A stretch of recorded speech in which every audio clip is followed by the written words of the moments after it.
বড় বড় রেস্কিউদের সাথে একসাথে আলোচনা করে ফার্দার অপারেশন তখন প্ল্যান করব। আমরা সর্বোচ্চ চেষ্টা করব, আমরা ভিকটিম উদ্ধারের জন্য চেষ্টা করব। আপনারা আসার আগে আবার আমাদের স্থানীয় যারা আছেন তারা আবার চেষ্টা করেছে। হতে পারে যে যেহেতু ওখানে পাইপই নেই, মানে ওই গর্ত যেটা ছিল সেখান থেকে কিন্তু পাইপটা উঠে গিয়েছে, সুতরাং এরকম ঘটনা ভাইব্রেশন ছাড়াও হতে পারে যে একটা মাটির হালকা চাপ পেলেও সেটা এটা কাভার হয়ে যেতে পারে ওই গর্তটা।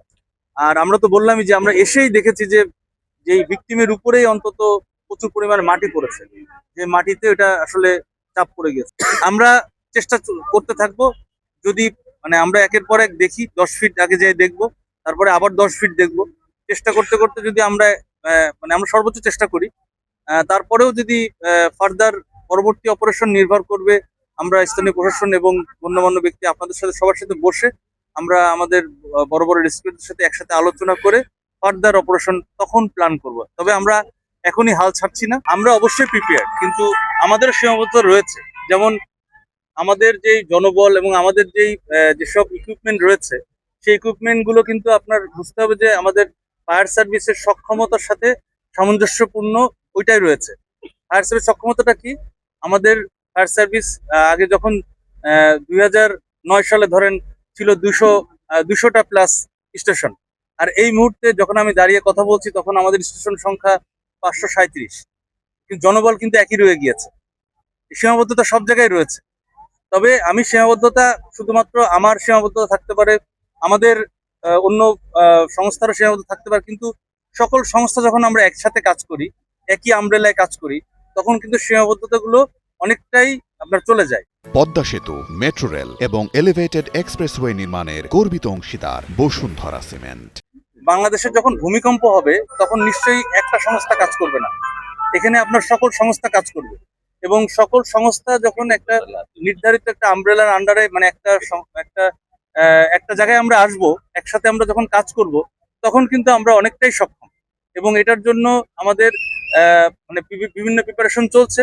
এই ভূমিকম্পের হওয়ার পরপরই আমাদের বিভিন্ন জায়গায় বিভিন্ন আলোচনা হয়েছে, এবং সকল সংস্থা একসাথে মিলে আমরা মিনিস্ট্রিতে আমরা বিভিন্ন আলোচনা করছি কিভাবে এই আগামী দিনের সমস্যাগুলো উত্তরানো যায়। সুতরাং আমরা ব্যবস্থা করছি।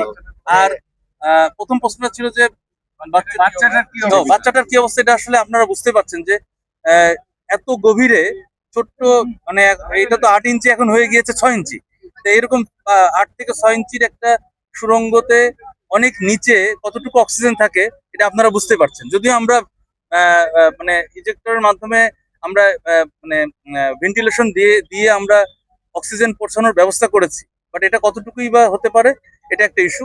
তো এটাতে মানে সম্ভাবনা খুবই ক্ষীণ, তারপরেও অলমাইটি আল্লাহ যদি চান যে অবশ্যই অনেক কিছু সম্ভব। আমাদের সার্চ ভিশন ক্যামেরা যখন গিয়েছে, আমরা যখন আসার পরে সার্চ ভিশন ক্যামেরা যখন আসার পরে যখন দেখা হলো যে উপরে আপনার হচ্ছে মাটি পড়ে গেছে, যেটা তখনই স্থানীয় যারা ছিলেন তারাই বললেন যে আপনারা আসার আগে আবার আমাদের স্থানীয় যারা আছেন তারা আবার চেষ্টা করেছে। স্বাভাবিক, এটা একটা ইমোশনাল ইস্যু, চেষ্টাটা করবে এটাই স্বাভাবিক।